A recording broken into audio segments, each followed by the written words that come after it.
আমরা এখন আছি বর্তমান বিলাসপুরে। এখানে পানি হচ্ছে, তোমাদের একটা সিন দেখাবো। আমরা নদীর উপর থেকে কেমন উড়ে উড়ে যাই দেখতে পাবে। এটা বিলাসপুর সিটির ভিতরে, বর্ধমান সিটির ভিতরে কত পানি জমেছে চিন্তা করতে পারবে না। তাহলে সাথে থাকো, দেখতে পাবে। দেখো, কাজে এসেছিলাম, বর্তমান পানিতে ভিজে ভিজে যাচ্ছি। আজকে জুমা বলে নামাজ পড়তে যেতে হবে। আমাদের হাল গাড়ি চালক, এই গাড়ি চালাচ্ছি আমি, পিছনে বসে আছি খালি গায়ে। খালি গায়ে বলতে শুধু গেঞ্জি পরে আছি।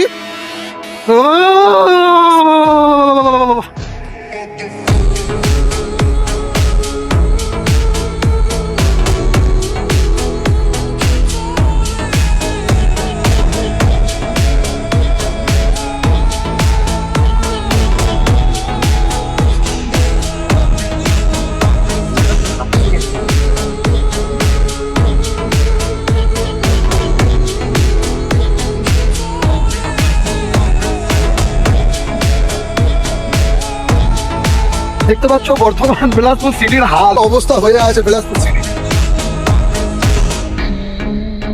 জানি না এরকম আগে থেকে ছিল কিনা, কিন্তু আমি আসার পর থেকে এরকম দেখতে পাচ্ছি।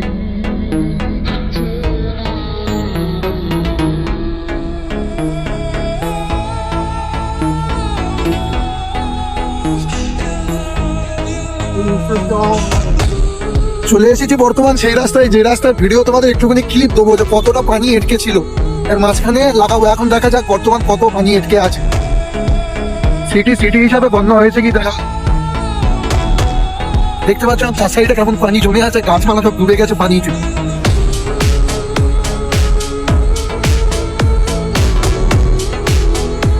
এই জায়গাটা পানি পুরো কমে গেছে। এই জায়গাটা দাঁড়িয়েছিলাম আমি, এই জায়গাটা দাঁড়িয়েছিলাম আমি তখন। দেখতে পাচ্ছ অ্যাম্বুলেন্স গেছে, কত পানি নিচেতে। এটা বিলাসপুর শহরের এইরকম হাল, তাহলে দেশ জায়গায় কি অবস্থা দেখতে পাচ্ছ। গাড়ি নিয়ে যাচ্ছে কেমন অবস্থায়। আমি কাজে যেতে যেতে এখানে দেখতে পাচ্ছ সমুদ্রের মতো ঢেউ আছে, এখানে দাঁড়ালে সমুদ্র ফিলিং। এই দেখো এই গাড়িটা যাচ্ছে কেমন কেমন সমুদ্রের মতো ঢেউ আছে। আমি যেতে যেতে দাঁড়িয়ে দিচ্ছি, কারণ বাইক আসছে না সামনে। এটা বর্তমান বিলাসপুর শহরের এইরকম পানি আছে আগের উপর বানিয়ে যাবে। এটা হলো হিরো,